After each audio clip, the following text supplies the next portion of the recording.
Hello mga Lods, isang mapagpalang araw na naman ang ating pagsasamahan. Tara, samahan niyo ako sa ating biyahe ngayong araw na to. Pagkatapos ng mahabang bakasyon, titingnan natin kung makakarami tayo ng biyahe ngayong araw na to. Unang biyahe natin, Bistig Village, Novaliches, papuntang LRT1 Roosevelt. At dito nga dumating ang aking unang pasahero. Pagka-drop ko nga dito kay ma'am ay hindi ko na siya siningil dahil naka-cashless payment siya, 95 pesos.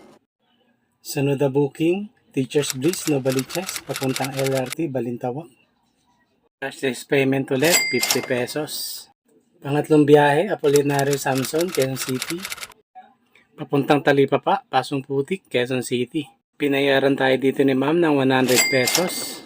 Cash payment. Pagka-drop ko dito ay napasukan tayo ng panibagong booking, Talipapa, Quirino Highway, papuntang UE, Caloocan. Pagka-drop ko nga dito kay ma'am ay binayaran niya tayo ng 100 pesos, cash payment.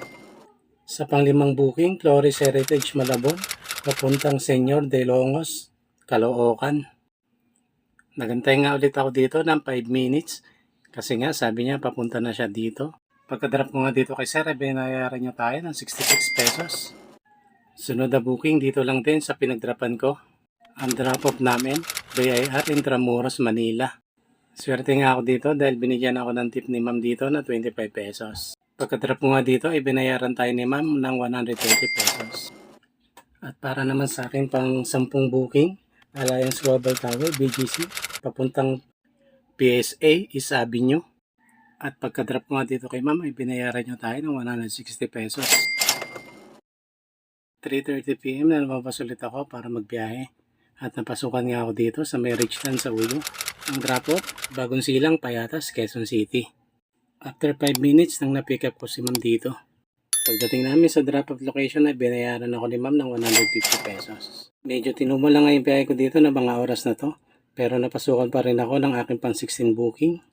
Ang biyahe namin, Floorville, Tandang Sora, papunta yung JSIS Hills Subdivision. Na-pick up ko na nga si ma'am dito. Pagka-drop ko nga kay ma'am dito ay binayaran niya tayong 70 pesos. Pang 23 booking, General De Leon, Valenzuela, papuntang Bertus North.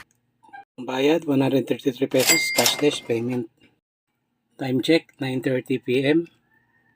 Ito na nga pala mga lods, yung pinakahuli kong booking para sa araw na to. Ang biyahe namin, MRT North, papuntang Pulyat, Quezon City. Pagka-drop ko nga dito kay ma'am, hindi ko na siya siningil ng 57 pesos dahil naka-cashless payment siya.